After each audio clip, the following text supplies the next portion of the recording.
Le matin où je suis rentré de mon service de 12 heures au centre de santé communautaire, il y avait 2 valises sur le perron. Les miennes. Graham se tenait sur le pas de la porte, sa mère derrière lui. Vivien portait son manteau, son sac à main sous le bras, le menton levé de cette façon qu'elle adoptait toujours lorsqu'elle s'apprêtait à rayer quelqu'un de sa vie. 6 ans de néant, a-t-elle déclaré. C'est tout ce que tu as donné à mon fils. J'ai regardé au-delà d'elle, vers Graham. Il n'a pas osé croiser mon regard. Dans l'allée, assise sur le siège passager de son camion, la fenêtre entr'ouverte, une jeune femme consultait son téléphone. Mais 3 maisons plus loin, l'homme discret qui tondait sa pelouse avait déjà remarqué les valises. Et avant la fin de l'année, il allait démêler 6 ans de mensonges. Chacun d'entre eux commençant par elle. Je m'appelle Mira Townsend. J'avais 34 ans, j'étais infirmière diplômée dans une petite ville de Virginie, et j'avais passé 6 ans mariée à un homme dont la mère avait décidé que j'étais défectueuse. Voici l'histoire de la façon dont j'ai tout perdu, tout ce dont je pensais avoir besoin, pour découvrir que la vérité était enfermée dans un classeur depuis le début. Si l'on vous a déjà dit que vous n'étiez pas à la hauteur, laissez un commentaire ci-dessous et assurez-vous de vous abonner, car vous ne voudrez pas manquer la suite. J'ai posé mon sac sur le perron. Les valises étaient déjà fermées. Vivien les avait faites elle-même. Je pouvais le deviner à la manière dont les coins étaient repliés. Elle pliait toujours les coins comme si elle emballait un cadeau pour quelqu'un qu'elle n'aimait pas. Graham a changé d'appui. Il ne voulait toujours pas me regarder. Maman a préparé les papiers, a-t-il dit. C'est mieux ainsi. J'ai demandé une explication, non pas parce que j'attendais de l'honnêteté, mais parce que je voulais voir si l'un d'eux serait capable de me le dire en face. Vivien l'a fait. Elle s'est avancée, ses talons claquant sur le carrelage du Porsche, et a déclaré clairement, « Mon fils mérite un avenir. Tu ne peux pas lui en offrir un. » 6 ans, Mira. Certaines femmes ne sont tout simplement pas faites pour être mères. J'ai regardé à nouveau l'allée. La fille dans le camion était jeune, 22 ou 23 ans peut-être. Elle portait un polo de Holt Motor. Je n'ai pas demandé qui elle était. Je le savais déjà. J'étais infirmière depuis assez longtemps pour comprendre une situation. Le diagnostic était évident. Graham rentrait tard depuis des mois. Son parfum habituel avait été remplacé par une fragrance plus marquée. Et maintenant, sa mère se tenait sur mon perron à 7 heures du matin, dossier de divorce en main, avec la remplaçante déjà en attente dans le camion. J'ai pris les 2 valises. Elles étaient plus lourdes qu'elles n'auraient dû l'être. Elle avait aussi glissé mes manuels d'infirmière, empilés au fond comme du lest, comme si elle voulait me faire sentir le poids d'être rien d'autre qu'une carrière. Je suis allé jusqu'à ma voiture sans me retourner. Je n'ai pas pleuré devant eux. Je n'ai pas offert ce plaisir à Vivien. Le moteur a démarré au premier coup. Une petite miséricorde. J'ai quitté l'allée sans regarder dans le rétroviseur. 6 ans. Je vais vous les résumer rapidement. La façon dont je les ai vécus. Année 1, nous étions pleins d'espoir. Graham et moi nous sommes mariés au printemps. Une petite cérémonie. Vivien a tout payé et nous l'a rappelé 2 fois. À Noël, toujours pas de grossesse. Donnez-lui du temps, disait le médecin. Année 2, Vivien a insisté pour que nous voyions quelqu'un de précis. Le docteur Lelanfry, gynécologue obstétricien, dirigeait la seule clinique pour femmes de Barton. C'était un ami de l'université. Le meilleur, disait-elle. Le docteur Free a effectué des tests, des bilans hormonaux, des échographies, des analyses de sang. Il m'a fait asseoir et m'a annoncé que ma réserve ovarienne était diminuée, que mes chances étaient faibles et en baisse. Je me souviens du bourdonnement du néon au-dessus de son bureau quand il a dit cela. Année 3, j'ai voulu un deuxième avis. Je lisais des revues médicales au centre de santé pendant ma pause déjeuner, comme le font les infirmières quand quelque chose ne semble pas correct. Vivien a agi vite. Elle a organisé une consultation avec un autre spécialiste, un collègue de Free à Lynchburg. Même résultat, même langage, diminué, faible, improbable. Année 4, les traitements. Des hormones qui me rendaient malade. Des injections qui laissaient des bleus sur mon ventre. Graham observait depuis le pas de la porte, les bras croisés, comme s'il attendait un verdict. Année 5, j'ai appelé seul une clinique de fertilité à Charlottesville. J'ai pris rendez-vous. 3 jours plus tard, Graham m'a dit qu'il l'avait annulé. Maman s'en est déjà occupée, a-t-il dit. Arrête de te torturer. Je ne me suis pas battu. Non pas par faiblesse, mais parce que chaque porte que j'essayais d'ouvrir, quelqu'un l'avait déjà verrouillée de l'autre côté. Le système autour de moi était hermétique, et je ne savais pas encore que l'air à l'intérieur était empoisonné. Année 6, Graham a commencé à rentrer après minuit. J'ai cessé de demander où il était. J'étais trop fatigué pour mener une guerre sur deux fronts. Gail Perkins était la seule personne en qui j'avais une confiance absolue. Nous travaillons ensemble au centre de santé communautaire du comté de Barton depuis 8 ans. Elle était codeuse médicale, à l'œil vif, solide comme si elle pouvait affronter n'importe quoi, et elle avait ce don de dire les vérités difficiles sans les rendre plus douloureuses qu'elles ne l'étaient déjà. Le matin où je suis arrivé chez elle avec 2 valises, elle n'a pas posé de questions. Elle a fait du café et m'a fait asseoir. J'ai entendu une rumeur le mois dernier, a-t-elle dit. Je ne voulais pas être celle qui te la prendrait. Elle a affiché une photo sur son téléphone. Un événement de la concession Holt Motor. Une inauguration ou un anniversaire. Le genre de choses que la famille de Graham organisait chaque trimestre.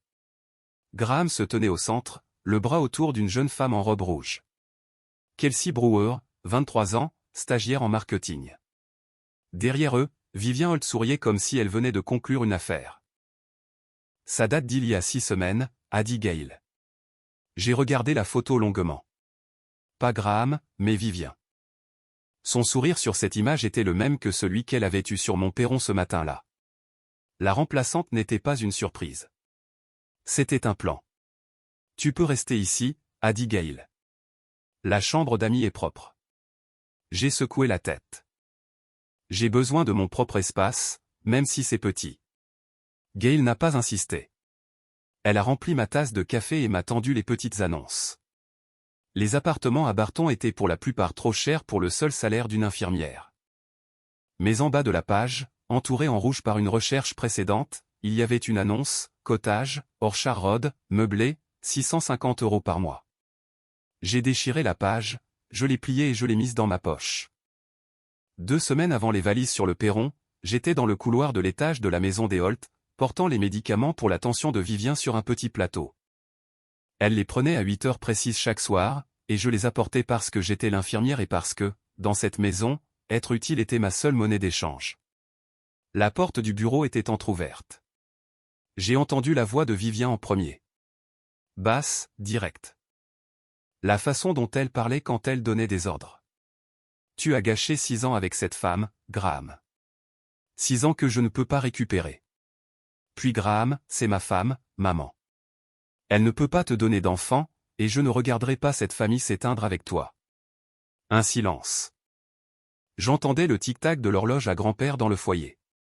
Vivian a poursuivi, j'ai déjà parlé aux Brewer. Leur fille, Kelsey. Tu l'as rencontrée. Jeune, issue d'une bonne famille. En bonne santé. En bonne santé. Le mot a frappé comme une gifle à travers la porte. Tu as un choix, a dit Vivian. Signe les papiers, ou je transfère le trust. Tout. Les concessions, les maisons, les comptes de la fondation, tout va à l'œuvre caritative. Tu n'auras rien. Pas la maison, pas la voiture. Pas l'argent de poche que tu appelles un salaire. Graham n'a pas répondu. Ce silence était sa réponse. Je me suis éloigné de la porte, j'ai posé le plateau sur la table du couloir, je suis allé à la salle de bain, j'ai ouvert le robinet, je me suis aspergé le visage d'eau froide, je me suis regardé dans le miroir, et ensuite, je suis descendu terminer le dîner parce que c'est ce que je faisais. C'est ce que j'ai toujours fait. Je maintenais tout à flot pour des gens qui prévoyaient déjà de me jeter. Le cottage d'Orchard Road était vieux, avec un porche incliné et des fenêtres qui restaient bloquées avec l'humidité. Le propriétaire, Monsieur Bill, m'a remis les clés en s'excusant pour la pression de l'eau. Ce n'est pas grand-chose, a-t-il dit. Mais c'est à vous. Je m'y suis installé avec 2 valises et une boîte de manuels. La première nuit, je me suis assise sur le porche avec une tasse de café instantané et j'ai regardé le ciel devenir violet derrière la ligne d'arbres. L'air sentait différemment ici. Pas le Chanel de Vivian, pas l'antiseptique de la clinique, mais le magnolia. Le voisin avait un arbre massif dans son jardin, le genre qui fleurit généreusement en mai, remplissant l'air d'une odeur douce, épaisse et vivante. L'homme qui habitait cette maison était modeste mais bien entretenu. Il est sorti vers 7 heures pour tondre la pelouse. Début quarantaine, corpulence calme. Il déplaçait la tondeuse en ligne droite et efficace, comme le fait quelqu'un qui a l'habitude de faire les choses seul depuis longtemps. Il a levé les yeux, m'a vu sur le porche, et a levé la main. « Bonsoir », a-t-il dit. Rien d'autre. Il a terminé, a rangé la tondeuse dans le garage et est rentré. J'ai interrogé Monsieur Bill à son sujet le lendemain, quand il est passé vérifier le chauffe-eau. C'est Wyatt. Wyatt Callaway. Ancien shérif. Shérif du comté, pas de la ville. Retraité depuis quelques années après le décès de son père. Il reste discret, le genre calme. J'ai hoché la tête. Le calme me convenait. Ce soir-là, je me suis assise à nouveau sur le porche. Même café instantané, même parfum de magnolia dérivant à travers le jardin. Mais cette fois, je n'avais pas l'impression d'être assise sur les restes de quelqu'un d'autre. C'était comme la première bouffée d'air pur que je prenais en 6 ans. Dans une ville de 18 000 habitants, les nouvelles ne voyagent pas. Elles arrivent. Dès lundi, la version de mon divorce façon Barton était totalement formée. Pauvre Graham Holt, piégé pendant 6 ans avec une femme stérile, enfin libéré pour trouver le bonheur. Je l'ai entendu à la pharmacie quand Madame Donnelly, l'amie de Vivien du club des femmes, celle avec les perles et l'habitude de parler assez fort pour que tout le monde entende, a dit « J'ai entendu parler du divorce. » Cher. Ces choses arrivent. Certains corps ne sont tout simplement pas faits pour ça. Je l'ai remercié de son inquiétude. J'ai payé mon dentifrice et je suis parti. Je l'ai entendu à la caisse de l'épicerie. La caissière, une fille qui ne devait pas avoir plus de 20 ans, m'a demandé si j'étais celle dont le mari sortait avec cette jolie stagiaire. Elle ne voulait pas faire de mal. Elle remplissait juste le silence. À Barton, les Holt remplissaient tout. Au centre de santé, ma supérieure, le docteur Smith, m'a prise à part. C'était une femme petite, au regard vif et n'ayant absolument aucune patience pour les ragots. J'ai entendu les absurdités qui circulent, a-t-elle dit. Je m'en fiche. Tu es la meilleure infirmière de ce service. Concentre-toi sur tes patients. J'ai hoché la tête. J'ai ouvert un dossier. J'ai vérifié les signes vitaux. J'ai administré un vaccin contre la grippe à un homme de 70 ans qui m'a dit que j'avais des mains fermes. 12 ans de métier, lui ai-je dit. C'est ce que ça vous enseigne. Comment rester calme quand tout ce qui vous entoure ne l'est pas, c'était la vérité.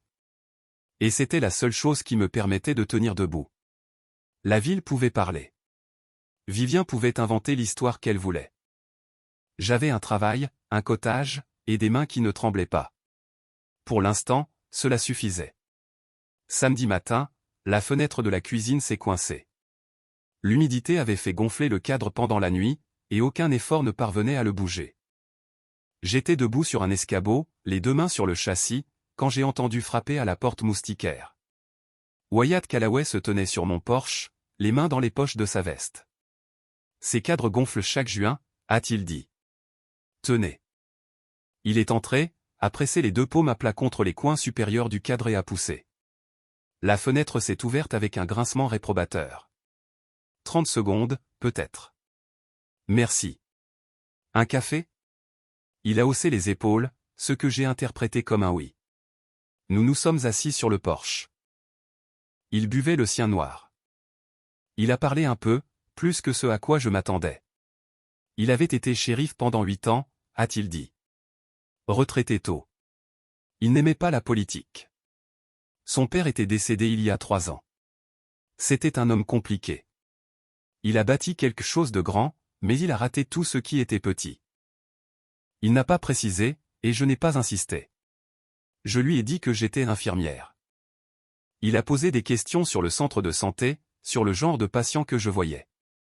Il posait de bonnes questions, celles qui viennent d'une réelle écoute, pas d'une volonté de passer au sujet suivant. Alors je lui ai dit, pas tout, mais assez. La famille de mon mari dit que je ne peux pas avoir d'enfant, ai-je ajouté. C'est pour ça qu'il est parti. Wyatt a posé sa tasse. Il est resté silencieux un moment. Puis, qui vous a diagnostiqué ça? Un médecin d'ici, le docteur Free. Quelque chose a bougé derrière ses yeux. subtil, comme un tiroir de classeur qui s'ouvre et se ferme. Si jamais vous voulez un deuxième avis de quelqu'un qui ne doit rien au Holt, a-t-il dit, je connais peut-être un endroit. Il n'a pas insisté.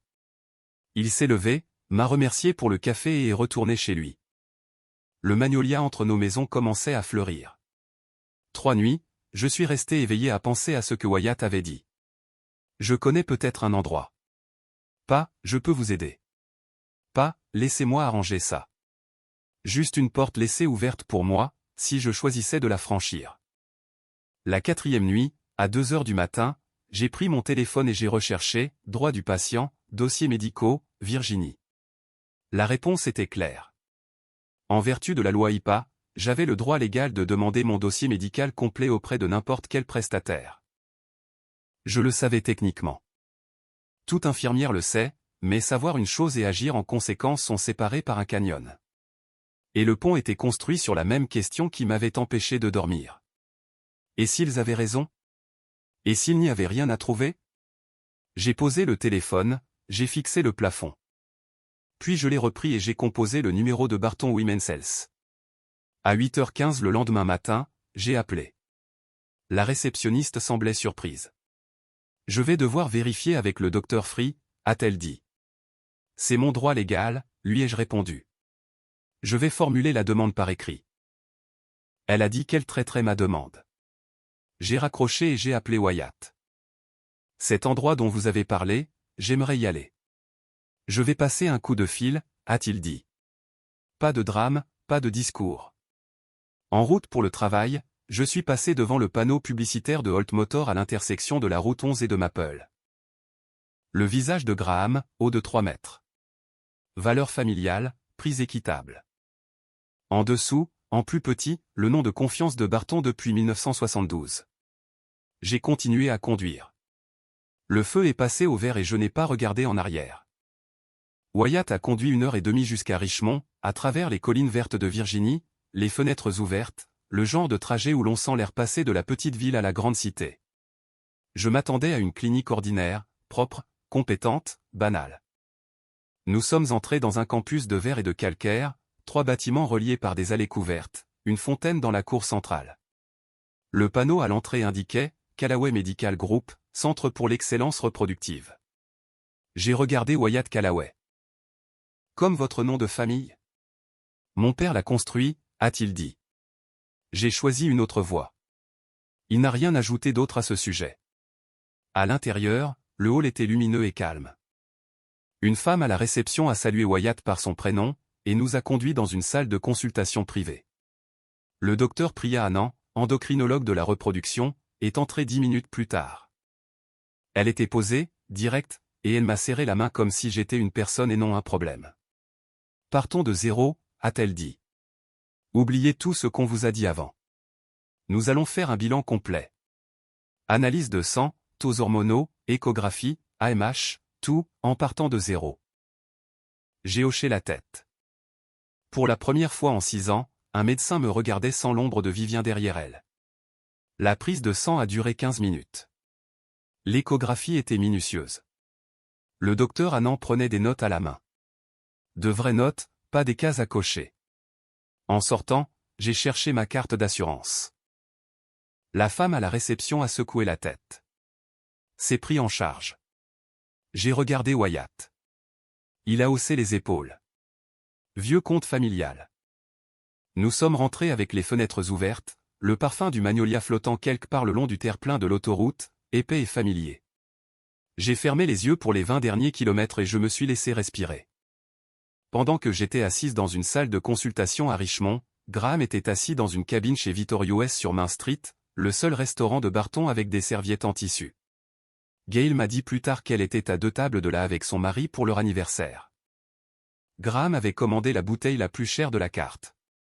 Kelsey Brewer était assise en face de lui, une jeune femme aux cheveux lissés et au maquillage soigné, portant une robe qui coûtait probablement plus cher que mon loyer mensuel. Elle avait l'air heureuse. Pourquoi ne le serait-elle pas? Elle avait 23 ans, sortait avec l'homme le plus éligible de la ville, et sa mère l'avait personnellement approuvé. Vivien est arrivé après 20 minutes. Elle a marché vers la cabine comme si elle inspectait une propriété. Gail a dit qu'elle avait étudié Kelsey comme quelqu'un expertise un cheval aux enchères. Dents, posture, allure. Tu viens de la famille Brewer à Barton, a demandé Vivien. Kelsey a hoché la tête, enthousiaste. Oui, madame. Ma mère est allée à Emory.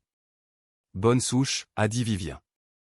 Puis elle s'est tournée vers Graham, a baissé la voix, mais Gail était assez proche pour entendre, donne-lui 6 mois. Si elle ne conçoit pas, nous essaierons avec quelqu'un d'autre. Gail a dit que Graham avait tressailli, juste un peu. Le genre de mouvement qui signifiait qu'il avait entendu quelque chose qu'il ne voulait pas entendre, mais contre quoi il ne se battrait pas. Kelsey n'a rien remarqué. Elle était trop occupée à sourire. J'ai entendu tout cela plus tard, assise sur le canapé de Gail, tenant une tasse de thé devenue froide. Elle a dit ça, ai-je demandé. Essayez avec quelqu'un d'autre. Comme si elle faisait tourner les stocks, a dit Gail. Elle était dégoûtée. Moi aussi. Mais sous le dégoût, quelque chose d'autre prenait forme. Une pensée pour laquelle je n'avais pas encore de mots. Si Vivien prévoyait déjà de remplacer la remplaçante, alors le problème n'avait jamais été moi. L'appel est arrivé un mardi. J'étais au centre de santé à réapprovisionner les armoires de la salle d'examen 3 quand mon téléphone a vibré. Callaway Medical Group. Je suis entré dans la salle de pause et j'ai fermé la porte. La voix du docteur Anand était mesurée. Claire. Mira, vos résultats sont arrivés. Vos taux d'AMH sont dans la fourchette normale. Votre réserve ovarienne est saine. Votre bilan hormonal est cohérent avec une femme de votre âge qui n'a aucun problème de fertilité. Je me suis assise sur la chaise de la salle de pause. Le vinyle a grincé sous moi. Votre échographie a montré un développement folliculaire normal.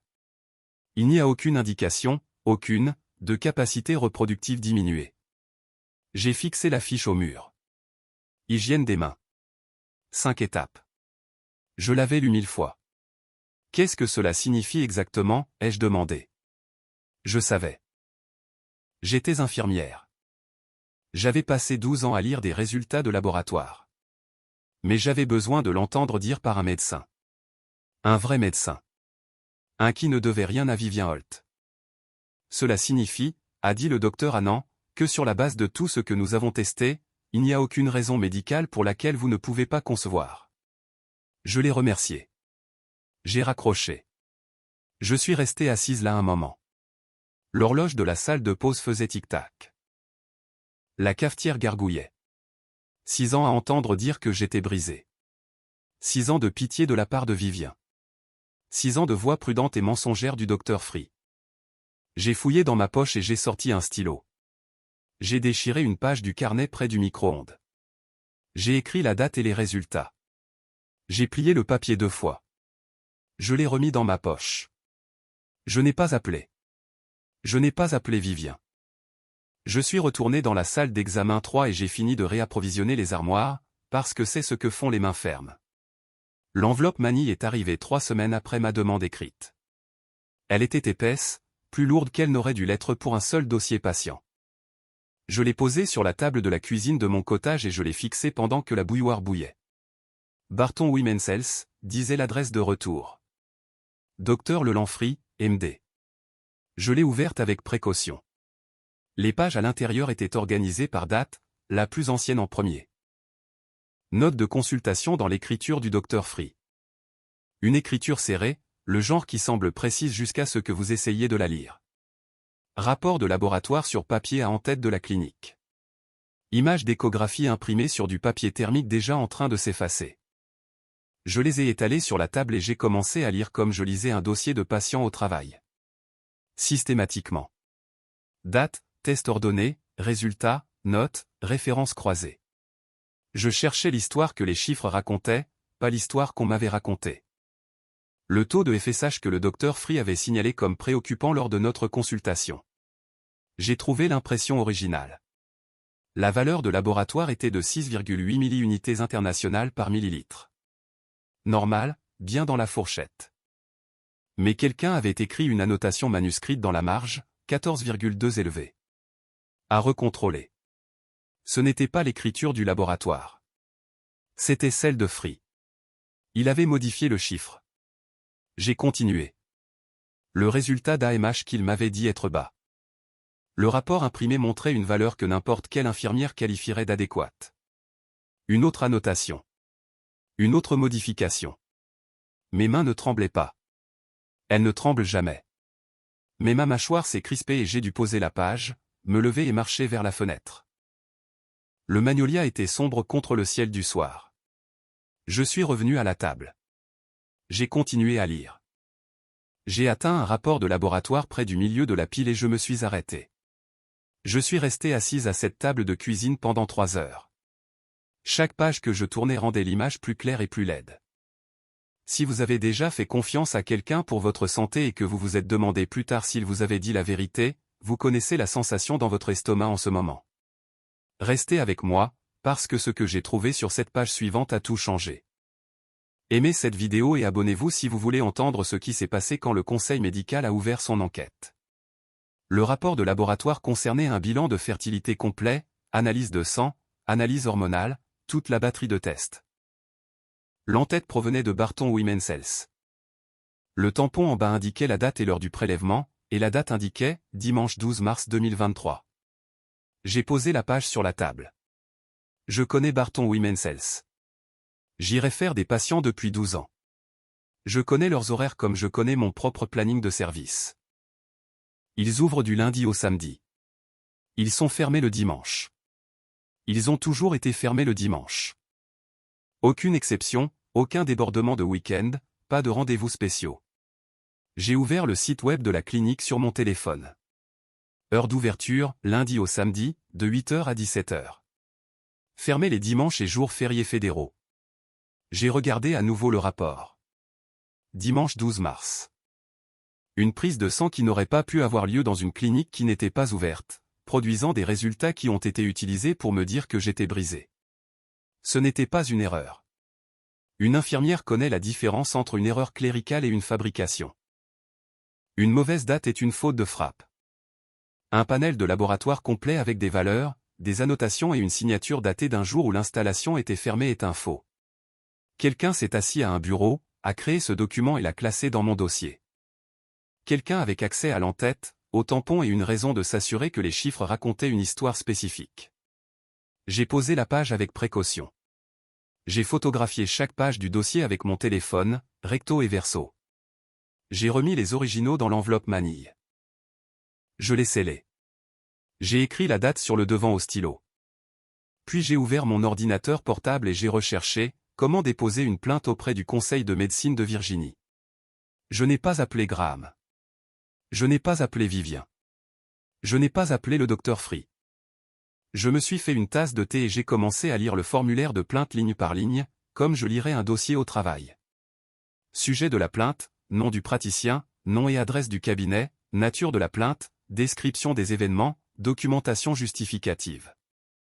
J'ai tapé le nom du docteur Free, son numéro de licence. Je l'avais cherché la veille. Barton Women's Health. Et dans le champ de description, j'ai écrit clairement « Falsification de dossier de diagnostic de fertilité sur une période de 6 ans, y compris des rapports de laboratoire datés des jours où l'établissement était fermé. Modification manuscrite des valeurs des panels hormonaux et un schéma de paiement financier provenant d'une tierce partie qui coïncidait avec la durée du traitement falsifié. » J'ai joint les photos, le rapport du dimanche, les annotations falsifiées sur la FSH, les registres de décaissement du trust, les nouveaux résultats du Callaway Medical Group pour comparaison.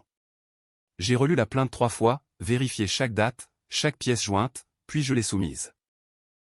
L'écran a affiché un numéro de confirmation. Je l'ai noté sur le carnet à côté de mon clavier. J'ai fermé l'ordinateur portable, j'ai fait du café, je me suis tenu à la fenêtre. La lumière du matin était chaude à travers la vitre. Le magnolia était immobile. Je ne vais pas lui offrir une scène. Je vais lui offrir un processus. C'est ce que je me suis dit. Et je le pensais. Vivien avait passé 6 ans à contrôler l'histoire, à choisir les médecins, à choisir le récit, à choisir qui était brisé et qui était entier. Elle opérait dans le monde de l'émotion, du levier et de la pression sociale. J'avais fini de jouer dans ce monde. Le conseil de médecine ne se soucie pas du statut social. Il ne se soucie pas du nom Holt.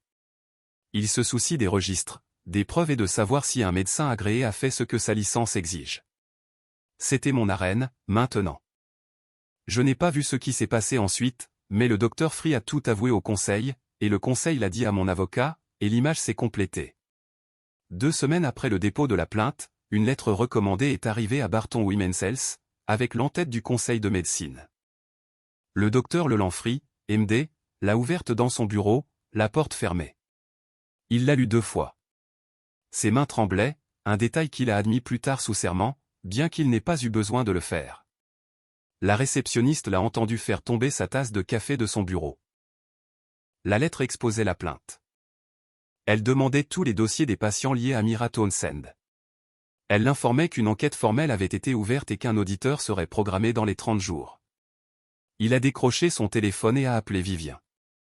Quelqu'un a déposé une plainte, a-t-il dit, auprès du conseil. Il pose des questions sur les dossiers Townsend. La réponse de Vivien fut immédiate. Qui l'a déposé? Je ne sais pas. La plainte est confidentielle. Une pause, puis le son que j'avais imaginé 100 fois.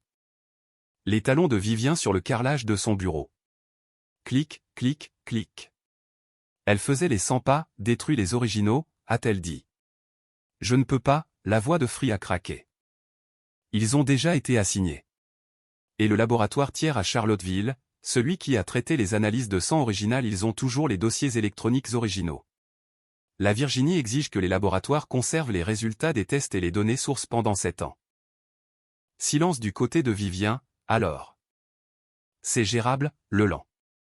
C'est une petite plainte du conseil municipal. Je connais des gens dans les comités. Ce n'est pas un vote de comité, a dit Free. Ils vont auditer tout mon cabinet, chaque dossier de patient, chaque registre de facturation. Il a raccroché avant que Vivien ne puisse répondre. C'était, j'allais l'apprendre plus tard, la première fois en 20 ans que le docteur Free raccrochait au nez de Vivien Holt. Je suis rentré du travail un jeudi et la berline argentée de Vivien était garée devant mon cottage. Elle se tenait près de la porte dans un manteau couleur crème, son sac à main sous le bras, regardant mon petit Porsche comme on regarde un restaurant où on ne mangerait jamais. Nous devons parler, a-t-elle dit. De quoi? De toutes les absurdités que tu as remuées. J'ai déverrouillé la porte et je l'ai laissé entrer. Je lui ai proposé du café. Elle a regardé le bocal de café instantané sur le comptoir et a dit non. Elle a balayé la cuisine, les tasses dépareillées, la petite table, le magnolia encadré dans la fenêtre. Tout dans l'expression de son visage disait, c'est ça que tu as choisi au lieu de mon fils? Laisse tomber la plainte que tu as déposée, a-t-elle dit. Je ferai en sorte que cela en vaille la peine. Le règlement du divorce peut être reconsidéré de manière significative. Je me suis appuyé contre le comptoir. Je n'ai rien déposé, Vivien. Elle m'a étudié, essayant de lire si je mentais. Je ne lui ai rien donné. Mes mains étaient fermes. Ma voix était égale. Elle a changé de tactique. Mira, je sais que les choses ont été difficiles, mais tu dois réfléchir à ce que tu fais. Cette ville est petite. Les gens parlent, et le nom Holt a un poids ici que tu ne peux pas imaginer. Je peux l'imaginer très bien, ai-je dit. J'ai vécu sous ce nom pendant 6 ans. Sa mâchoire s'est serrée. Alors tu as gâché 6 ans de la vie de mon fils. Ne gaspille pas les miens. J'ai failli sourire. Presque. Amusant, ai-je dit, je pensais la même chose. Elle est partie. Ses talons sonnaient différemment en sortant. Plus vite, moins mesuré, le rythme de quelqu'un qui était venu pour le contrôle et qui était reparti sans lui. J'ai verrouillé la porte derrière elle et je me suis fait une tasse de ce café instantané. Il avait un goût tout à fait correct. La semaine suivante, un homme en costume anthracite est entré dans le centre de santé communautaire du comté de Barton et a demandé à parler à l'administrateur. Il s'appelait Dale Everett, d'un cabinet d'avocats de Richmond, et il représentait la famille Holt. Il a exprimé des inquiétudes concernant une employée dont les litiges juridiques personnels pourraient affecter la confiance des patients.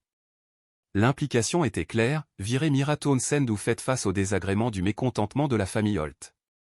Le docteur Smith m'a appelé dans son bureau. Avant que je puisse m'asseoir, la porte s'est ouverte à nouveau. Wyatt est entré. Il ne portait pas de chemise en flanelle. Il avait un blazer bleu marine, une chemise repassée et le genre de posture qui remplissait une pièce sans élever la voix. Il s'est adressé directement à l'avocat.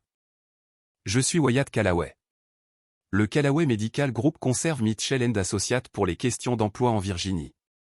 Si vous êtes ici pour faire pression sur un établissement de santé afin qu'il mette fin au contrat d'une infirmière diplômée sur la base d'une enquête réglementaire en cours, dans laquelle elle est la plaignante et non le sujet, j'encouragerai votre client à reconsidérer avant que cela ne devienne une plainte pour ingérence en représailles. Il a remis une carte à l'avocat. Everett l'a regardé, a regardé Wyatt, a regardé la carte à nouveau. Je transmettrai vos préoccupations, a-t-il dit, et il est parti sans finir son café. Le docteur Smith l'a regardé partir. Puis elle a regardé Wyatt. Callaway, comme dans Callaway Medical Group? Le Callaway Medical Group? Wyatt a hoché la tête une fois. C'est une longue histoire. Il m'a regardé. J'aurais dû vous parler plutôt de l'entreprise familiale. Je l'ai laissée derrière moi il y a longtemps, mais c'est toujours la mienne. Je ne savais pas quoi dire, alors j'ai dit la seule chose qui comptait, merci. Il a soutenu mon regard. Vous n'avez pas besoin de me remercier, Mira. C'est vous qui avez déposé la plainte. J'ai juste fait en sorte que personne ne vous punisse pour ça. Wyatt a remis cette carte de visite à l'avocat, et j'ai vu la confiance se vider de son visage comme de l'eau d'un verre brisé. Dans une ville où les Holt se prenaient pour la royauté, Wyatt Callaway venait de jouer une carte que personne n'avait vu venir. Et il n'avait pas fini. Si vous avez déjà regardé quelqu'un de puissant réaliser qu'il avait choisi le mauvais combat, continuez à regarder, car cela est sur le point d'arriver sur la plus grande scène de Barton. Abonnez-vous et restez avec moi. Le conseil a envoyé une enquêtrice, le docteur Marian Chase, une femme dans la cinquantaine avec des lunettes de lecture sur une chaîne et aucun intérêt visible pour la politique de petite ville. Elle est arrivée à Barton avec une mallette et une assignation, et a passé 3 jours à l'intérieur de Barton Women's Health, la porte fermée. Ce qu'elle a trouvé, selon le rapport final, c'est que le laboratoire tiers à Charlottesville possédait toujours mes résultats de laboratoires électroniques originaux. Les données brutes de l'instrument, les journaux d'accession, les résultats non altérés tels qu'ils avaient été traités pour la première fois, stockés conformément à la réglementation de la Virginie. Les dossiers de laboratoire sont conservés pendant 7 ans minimum. Lorsque l'auditeur du conseil a comparé les résultats électroniques originaux du laboratoire aux valeurs de mon dossier de clinique, les nombres ne correspondaient pas. La FSH, l'AMH, l'estradiol, tout avait été altéré. Les valeurs de laboratoire imprimées étaient normales. Les valeurs de mon dossier ne l'étaient pas. De plus, le docteur Chase a signalé les dossiers financiers. 6 ans de paiement du trust de la famille Holt à Barton Women's Health, classé comme « partenariat de santé communautaire », totalisant plus de 60 000 €. Aucun service correspondant rendu au public, aucune demande de subvention déposée, aucune description de programme au dossier. Le docteur Free a été convoqué à une audience préliminaire. Il est arrivé avec un avocat du même cabinet que les Holt utilisaient. Le même cabinet que Wyatt avait déjà neutralisé au centre de santé. Le conseil a noté le conflit d'intérêts. Vivien, pendant ce temps, passait des appels. Je l'ai appris par Gail, qui l'a appris de Warren, qui l'a appris de l'employé qui a traité les dépôts du trust. Vivien a appelé 3 membres du comité consultatif du conseil. L'un d'eux lui a dit doucement, « Vivien, c'est une enquête formelle. Je ne peux pas vous aider. » Ses talons ont claqué dans son bureau cette nuit-là. Plus vite, moins contrôlé. Le son d'une femme réalisant que la machine qu'elle avait toujours été capable de diriger se dirigeait désormais elle-même, et elle se dirigeait droit sur elle. J'avais ignoré ça pendant des semaines. La fatigue, la nausée qui frappait chaque matin entre 7 et 8 heures, assez forte pour me faire agripper l'évier de la salle de bain, la sensibilité qui m'a fait changer ma façon de croiser les bras. Les infirmières sont les pires patients. Nous savons exactement ce qui se passe et nous retardons le traitement parce que nous sommes occupés à gérer tous les autres. Mais le corps n'attend pas la permission. Un samedi matin, je suis allé dans une pharmacie du comté voisin, pas à Barton, où chaque achat était de notoriété publique, et j'ai acheté un test. 2 lignes. Je me suis assise sur le sol de la salle de bain, le dos contre la baignoire. Le carrelage était froid. La lumière était grise à travers la fenêtre givrée. 2 lignes. Positif. J'ai pressé mes paumes contre mon ventre. Je n'ai pas bougé pendant un long moment. 6 ans. 6 ans d'injections, de pilules, de rendez-vous, de pitié, de honte et de silence. 6 ans à entendre dire que la faute était la mienne. Et me voilà, sur le sol d'un cottage loué, a regardé 2 lignes roses sur un bâton en plastique, et la faute n'avait jamais été la mienne. J'ai appelé le docteur Annan ce lundi. Elle a confirmé dans l'heure. Analyse de sang, échographie, tout. Félicitations, Mira, a-t-elle dit. Et d'après l'échographie, vous devriez savoir que ce sont des jumeaux. Je suis rentré sous un orage de printemps. Les essuie-glaces parvenaient à peine à suivre. Mais le magnolia sur Orchard Road était en pleine floraison, et quand je suis entré dans l'allée, le parfum m'a frappé à travers la fenêtre entr'ouverte. Lourd, doux, irrésistible. Wyatt était sur le porche. Je lui ai dit, il m'a tenu. Je connais une équipe, a-t-il dit. La meilleure de l'État. Ils s'occuperont de tout. Entouré d'une équipe médicale d'élite. C'est ce que l'histoire dirait plus tard. Mais à ce moment-là, c'était juste un homme qui me tenait sous la pluie, promettant que cette fois, personne ne mentirait sur qui j'étais. À Barton, les nouvelles fuient comme l'eau trouve des fissures dans les vieilles fondations. Lentement au début, puis tout à la fois. L'enquête du conseil était techniquement confidentielle, mais le docteur Chase avait interrogé le personnel de Barton Women's Health. Elle avait sorti des dossiers du greffier du comté. Elle avait contacté le laboratoire de Charlottesville. Chaque point de contact était une personne, et chaque personne parlait à quelqu'un. Et en 2 semaines, la forme de l'histoire s'était répandue dans toute la ville comme un brouillard. Tu as entendu parler du docteur Free au restaurant? Quelque chose à propos de dossiers falsifiés au pique-nique de l'église. La femme Holt, Mira, c'est elle qui a déposé la plainte à la caisse de l'épicerie, prononcée par la même caissière qui m'avait demandé une fois si mon mari sortait avec la jolie stagiaire. Le récit tournait. Je pouvais le sentir à la façon dont les gens me regardaient au centre de santé. Plus avec de la pitié, mais avec quelque chose de plus proche de la recalibration. Madame Donnelly, l'amie la plus proche de Vivien, était notablement silencieuse. Elle avait cessé d'assister aux réunions du club des femmes. Graham avait entendu les rumeurs, lui aussi. Gail m'a dit qu'il avait été vu à la bibliothèque, de tous les endroits, utilisant l'ordinateur public. Elle ne savait pas ce qu'il cherchait, mais je pouvais deviner. Il a appelé Vivien. Maman, qu'est-ce qui se passe? Quelqu'un a dit que le conseil enquête sur notre médecin de famille. Vivien lui a dit que ce n'était rien. Je m'en occupe. Mais pour la première fois, Graham n'a pas immédiatement accepté sa réponse. Kelsey, pendant ce temps, s'éloignait. Elle avait cessé de publier des photos avec Graham. Elle avait recommencé à porter ses propres vêtements au lieu de la garde-robe que Vivien avait achetée. Le gala était dans une semaine. Vivien a envoyé un email massif à la liste des invités. Nous sommes impatients de voir notre communauté de Barton se réunir, comme toujours. La famille Holt est reconnaissante de votre soutien continu. L'email ressemblait à une armure. C'était le son de quelqu'un qui s'habille pour une bataille qu'elle est sur le point de perdre. Le gala annuel de charité de la fondation de la famille Holt. Le centre communautaire de Barton habillé dans l'esthétique signature de Vivien. Roses blanches dans des vases en cristal, nappes en lin, un quatuor à cordes jouant Vivaldi dans le coin.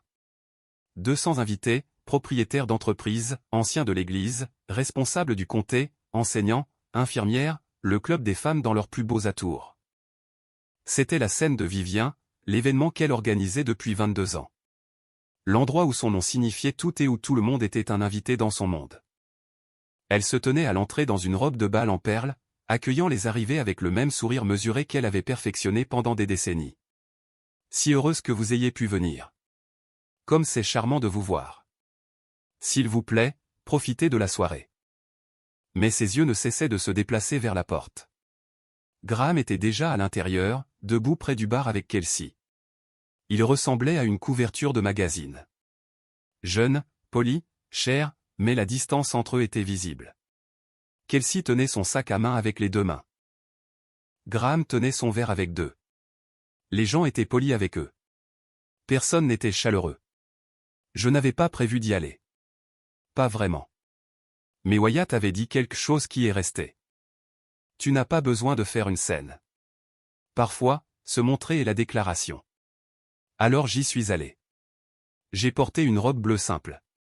C'était la plus belle chose que je possédais. Achetée pour un banquet de travail il y a 2 ans, et elle tombait différemment maintenant. À 4 mois de grossesse, la forme était visible. pas dramatique, juste présente. La façon dont la vérité est, on ne peut pas la cacher une fois qu'elle commence à se montrer. J'ai franchi les portes d'entrée. La pièce n'est pas devenue silencieuse. Mais j'ai senti le changement, les têtes se tournant, les chuchotements s'aiguisant. Le quatuor à cordes continuait de jouer. Vivien m'a vu de l'autre côté de la pièce. Son sourire ne s'est pas effacé. Il s'est calcifié. Elle a marché vers moi. Ses talons sur le sol poli étaient délibérés. Chaque pas mesuré. Mira, a-t-elle dit. Comme c'est inattendu. Bonjour, Vivien, ai-je dit. 10 minutes après mon arrivée, les portes d'entrée se sont ouvertes à nouveau. Wyatt est entré. Il n'était pas l'homme qui tondait sa pelouse dans une chemise en flanelle délavée. Il portait un costume anthracite ajusté avec une chemise blanche et pas de cravate. Sa posture était différente. Pas raide, mais occupée, comme quelqu'un qui retourne dans un espace qu'il avait quitté il y a longtemps. À côté de lui, 2 personnes que je ne reconnaissais pas. Une femme dans la soixantaine avec des cheveux argentés et une autorité tranquille. Un homme autour de l'âge de Wyatt dans un costume qui correspondait au sien en coupe et en cou. Le maître de cérémonie, Jerry Pratt, qui possédait la quincaillerie et qui avait animé tous les événements Holt depuis 2004, a regardé Wyatt et a tâtonné avec sa carte de programme. Il s'est penché vers le micro. Mesdames et messieurs, nous sommes honorés ce soir d'accueillir un invité spécial, Monsieur Wyatt Callaway, président et seul héritier du Callaway Medical Group, et des membres du conseil d'administration de la Fondation Callaway. La pièce est devenue silencieuse. 200 personnes tenant des verres de vin et de petites assiettes de crevettes se tournant toutes vers la porte. Callaway Medical Group. 12 hôpitaux, 40 cliniques, Virginie, les Carolines, Géorgie. Un nom qui apparaissait sur les bâtiments, les dotations, les ailes universitaires. Un nom valant plus que tous les actifs des Holt réunis, et pas qu'un peu. Le visage de Vivien est devenu blanc, pas le pâle poli de la surprise. Blanc. La couleur a quitté ses joues comme l'eau quitte un verre brisé. Rapide et complète. Le shérif solitaire d'à côté. L'homme qu'elle avait rejeté sans une seconde pensée. L'homme dont la pelouse bordait le cottage dont elle s'était moquée. Il se tenait dans son gala, dans son centre communautaire, entouré de ses invités. Et chaque personne dans la pièce le regardait avec une reconnaissance qui rendait le nom Holt très, très petit. Wyatt a marché vers moi. Il a posé son bras doucement autour de mon épaule. Il a fait un signe de tête à la pièce, comme on fait un signe de tête à un voisin. Il n'a pas fait de discours. Il n'en avait pas besoin. Le timing n'était pas quelque chose que j'avais prévu. Je veux être clair à ce sujet. Le conseil fonctionne selon son propre calendrier, et quel que soit ce calendrier, il a choisi cette soirée-là. Le téléphone de Graham a vibré en premier. Il l'a sorti de sa poche, a jeté un coup d'œil à l'écran et s'est figé. La Gazette de Barton avait publié un article il y a 20 minutes, le gynécologue obstétricien local le Lanfry suspendu en attendant l'enquête sur des dossiers médicaux falsifiés. Des sources du conseil ont confirmé des plaintes liées à des diagnostics de fertilité, des irrégularités financières liées à un trust familial local sont en cours d'examen. Il l'a lu. Il l'a relu. Puis il a regardé à travers la pièce vers Vivien. Maman. Sa voix a porté. Le quatuor à cordes avait cessé de jouer. La violoncelliste vérifiait son propre téléphone. Qu'est-ce que tu as fait? Vivien s'est dirigé vers lui. Pas ici, Graham. Nous discuterons de cela à la maison. Qu'est-ce que tu as fait? Il était plus fort maintenant. Les gens regardaient. Les téléphones étaient sortis. L'article se répandait dans la pièce comme les invitations de Vivien avaient l'habitude de le faire, atteignant efficacement tout le monde. C'était une affaire médicale, a dit Vivien. Leland a fait une erreur. J'ai déjà parlé à une erreur? La voix de Graham a craqué. Tu m'as dit quel était le problème. Tu m'as dit pendant 6 ans que Mira était la raison pour laquelle nous ne pouvions pas avoir d'enfants. Tu as choisi le médecin. Tu as tout payé. Tu m'as dit que je faisais ce que je devais faire pour protéger cette famille. Tu m'as menti. La pièce était complètement immobile. La contenance de Vivien s'est brisée. Pas tranquillement. Sa voix a monté. Elle m'a pointé du doigt. Cette femme essaie de détruire tout ce que j'ai construit, tout. Et tu restes là, je me tenais à 15 pieds de là. Ma main reposait sur mon ventre. Je n'ai rien dit. Mon visage n'a rien dit. La personne la plus bruyante dans la pièce était celle qui en avait perdu le contrôle. Graham s'est tourné vers moi. Son visage était un désastre. Rouge, humide, tremblant. « Est-ce que tu savais pour les dossiers ?» J'ai fini par découvrir, ai-je dit.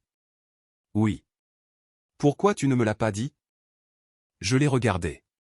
L'homme qui avait annulé mon rendez-vous médical en année 5 parce que sa mère disait qu'elle s'en était occupée. L'homme qui m'avait remis des valises faites par quelqu'un d'autre et qui avait appelé ça « mieux ainsi ». M'aurais-tu cru, ai-je demandé.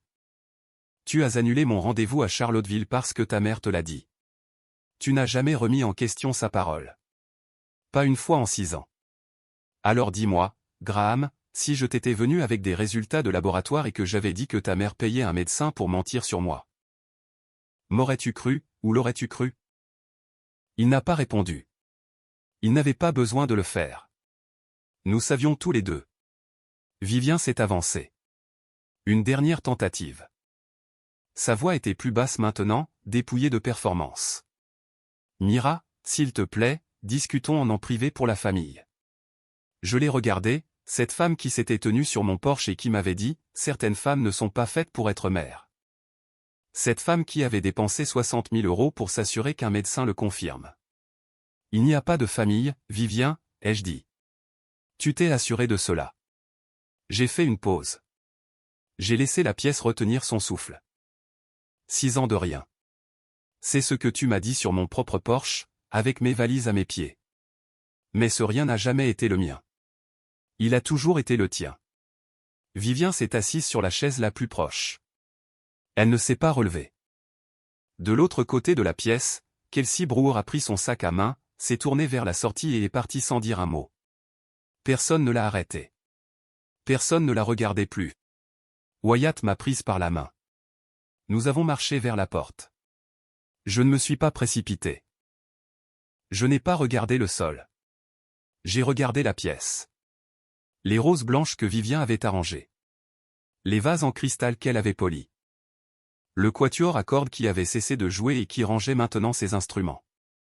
J'ai regardé les 200 personnes qui avaient regardé le non-Holt définir cette ville pendant 2 décennies. J'ai regardé Graham debout seul au bar, son téléphone toujours à la main, fixant l'article qui avait défait toute l'architecture de sa mère. Et j'ai regardé Vivien assise sur une chaise en bois près du mur. Ses mains étaient sur ses genoux. Ses épaules étaient courbées vers l'intérieur. Ses talons étaient à plat sur le sol. Calme. Plus de cliquetis, plus de pas, plus de commandements, juste calme. Je n'ai rien dit d'autre. J'avais dit tout ce qui comptait, et le conseil avait dit le reste. Nous sommes sortis dans la nuit de printemps. Le centre communautaire avait des magnolias bordant le chemin vers le parking. Ils étaient en pleine floraison. Grosses fleurs blanches, parfum épais, le genre de parfum qui remplit vos poumons et ne vous lâche plus. Je l'ai respiré. Ça va, a demandé Wyatt. J'ai serré sa main. Je vais mieux que bien. Nous sommes rentrés avec les fenêtres ouvertes. La nuit de Virginie était chaude, sombre et pleine de bruit. Des rainettes dans les fossés, le vent dans les chênes, le son d'une ville qui se réveillerait demain avec une histoire très différente à raconter. Les conséquences sont arrivées par étapes, comme les conséquences le font quand la fondation a été fissurée trop profondément pour être réparée. La licence médicale du docteur Lelanfry a été révoquée de façon permanente par le Conseil de médecine de Virginie. L'audit de son cabinet a révélé un schéma qui s'étendait au-delà de mon cas, dossiers altérés, documentation incomplète, irrégularité de facturation s'étalant sur 15 ans. Le procureur du Commonwealth a ouvert une enquête criminelle. Free a été inculpé de falsification criminelle de dossiers médicaux et de fraude. Sa clinique, Barton Women's Health, a fermé définitivement. Le panneau a été retiré un mardi. Je suis passé devant sur le chemin du travail et je n'ai rien ressenti de particulier. C'était juste un bâtiment, maintenant. Le rôle de Vivien Holt s'est effiloché à travers la piste financière. Les décaissements du trust pour la clinique de Free ont été reclassés comme preuve de conspiration. Graham, ainsi que 2 autres bénéficiaires du trust, a déposé une pétition pour révoquer Vivien en tant que fiduciaire. Le statut d'exonération fiscale de la fondation de la famille Holt a été placé sous examen. Le club des femmes a demandé à Vivien de démissionner de son poste de présidente. Madame Donnelly a livré le message personnellement. On m'a dit que c'était bref. Graham n'a pas fait face à des accusations criminelles. Il n'avait pas été au courant de la falsification. Vivien l'avait gardé dans l'ignorance aussi complètement qu'elle m'avait gardé. Mais sa complicité était d'un autre genre. Le genre qui vient de ne jamais poser de questions quand les réponses pourraient être inconfortables. Sans le financement du trust, les concessions Holt Motor ont commencé à lutter. Kelsey était déjà partie. Graham a mis le Lofar en vente 6 semaines après le gala et a déménagé dans une ville de Virginie occidentale où personne ne connaissait son nom. Il ne m'a jamais contacté. Je ne m'y attendais pas. Qu'aurait-il dit? Que pouvait-il dire? La ville de Barton a fait ce que font les petites villes. Elle s'est ajustée. Le récit a changé. La pauvre Mira est devenue cette infirmière qui a déposé la plainte. Le docteur Smith a épinglé une note sur le tableau d'affichage de la salle de pause au centre de santé. Elle disait simplement « Nous sommes fiers de toi, Mira ». Gail a apporté une casserole au cottage pour les bébés, a-t-elle dit. Puis elle s'est assise et a pleuré, parce que c'est ce que font les vrais amis quand la partie difficile est enfin terminée. Nous nous sommes mariés en octobre. 20 invités. Le jardin de Wyatt sous le magnolia qui laissait tomber ses dernières feuilles comme des confettis qu'il avait gardés. Gail se tenait à côté de moi. Le docteur Smith était au premier rang. Warren a apporté un appareil photo. Il n'y avait pas de rose blanche, pas de vase en cristal, pas de quatuor à cordes. Juste un après-midi, un pasteur de l'église baptiste de Oak Street, et un homme qui me regardait comme si j'étais la seule chose dans le jardin qui valait la peine d'être vue. Les jumeaux sont arrivés en décembre. Un garçon et une fille. Nés à l'hôpital phare du Callaway Medical Group à Richmond, 37 semaines, en bonne santé. Le docteur Annan les a accouchés.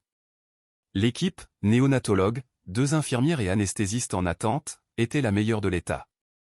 Non pas à cause de la richesse, parce que le père de Wyatt avait construit ses hôpitaux pour exactement cette raison, afin que, quand cela comptait le plus, les soins seraient là. Je suis retourné travailler au centre de santé communautaire du comté de Barton 8 semaines plus tard. Je n'ai pas démissionné. Je n'ai pas déménagé dans un manoir. Le cottage sur Orchard Road était chez moi, petit, grinçant, avec des fenêtres qui restaient encore coincées dans l'humidité, et un porche qui sentait le magnolia d'avril à septembre. Wyatt a pris un siège au conseil d'administration du Callaway Medical Group, non pas comme PDG. Il n'avait jamais voulu cela, mais comme une voix pour la santé communautaire, pour les cliniques dans les petites villes, pour les femmes qui méritent d'entendre la vérité de leurs médecins. Ensemble, nous avons financé un programme par la Fondation Callaway, plaidoyer pour la santé reproductive pour les femmes qui soupçonnaient que leur dossier avait été falsifié ou leur diagnostic manipulé. C'était petit, c'était spécifique, c'était le nôtre. Certains soirs, après que les jumeaux furent endormis, je m'asseyais sur le porche avec une tasse de vrai café, pas instantané cette fois, et je regardais le magnolia se balancer dans l'obscurité. Je pensais autrefois que la pire chose qui pouvait arriver était d'entendre dire que je ne pouvais pas avoir d'enfant. La pire chose était de croire un mensonge sur qui j'étais. La meilleure chose était de découvrir que j'avais raison depuis le début. Les gens qui vous disent ce que vous ne pouvez pas faire sont généralement ceux qui ont peur de ce qui se passe quand vous le pouvez. Un rapport de laboratoire daté du dimanche, une enveloppe manie sur une table de cuisine, un magnolia qui sentait la vie qu'elle a failli perdre. Mira Townsend n'a pas riposté avec colère. Elle a riposté avec un processus, un stylo et des mains qui n'ont jamais tremblé.